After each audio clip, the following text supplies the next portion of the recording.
रुखसती की तारीख तय होते ही अलीशा के दिल में अजीब सी बेचैनी ने जन्म लिया था। निकाह से चंद लम्हे पहले जब उसने दुल्हन के चेहरे पर खौफ की झलक देखी तो वो चौंक गया। वो समझ नहीं पा रहा था कि ये घबराहट आम सी शर्म है या किसी गहरे अंदेशे का अक्स।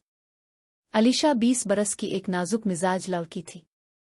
सुर्ख अरूसी लिबास में मलबूस मगर चेहरे की जर्दी उसके दिल के तूफान का पता दे रही थी। निकाह के वक्त भी उसके हाथ कांप रहे थे। माँ बराबर बैठी इसे हौसला देती रही मगर उसकी आंखों में बसी वहशत कम ना हुई। रुखसती का लम्हा आया तो वो वालिदैन से लिपट कर यूं रोई जैसे किसी अनजाने सफर पर रवाना हो रही हो। अली ने इसे खामोशी से देखा। इसकी आंखों में सवाल थे मगर लबों पर खामोशी। घर जाते हुए गाड़ी में खामोशी तारी रही। अली ने नरमी से पूछा, अलीशा अब ठीक है? इसने सिर्फ एक लम्हा इसकी तरफ देखा, आंखें सुर्ख और चेहरा बुझा हुआ, फिर नजरें चरा ले। अली ने इसका हाथ थामा तो वो चौंक उठी, जैसे किसी याद ने इसे अंदर तक हिला दिया हो। प्लीज मेरा हाथ छोड़ दे, इसकी आवाज में लर्जिश थी।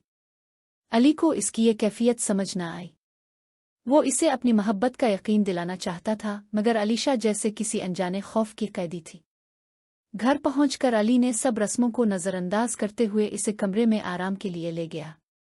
वो बेहद थकी हुई थी और चंद लम्हों में गहरी नींद सो गई। अली देर तक इसे देखता रहा। इसे हैरत थी कि नई नवीली दुल्हन यूं बेखबर कैसे सो सकती है।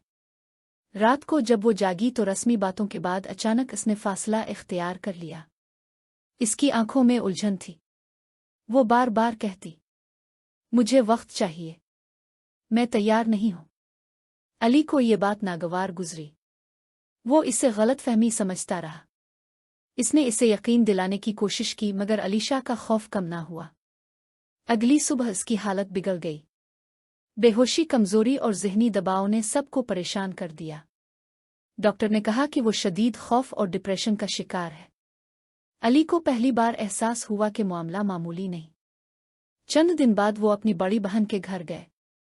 वहां जाकर अलीशा की आंखों में चमक आ गई मगर जब इसने बहन के चेहरे पर तशद्दुद के निशानात देखे तो इसका रंग उड़ गया। वापसी पर वो खामोश थी। आखिरकार इसने टूटकर एतराफ किया, मुझे डर लगता है आप भी बदल ना जाएं। पहले मोहब्बत करें फिर अजियत दें, जैसे आपा के शौहर ने किया। अली को जैसे हकीकत का सुराग मिल गया। अलीशा का खौफ किसी वहम का नतीजा नहीं था बल्कि एक तल्ख मुशाहदे का असर था।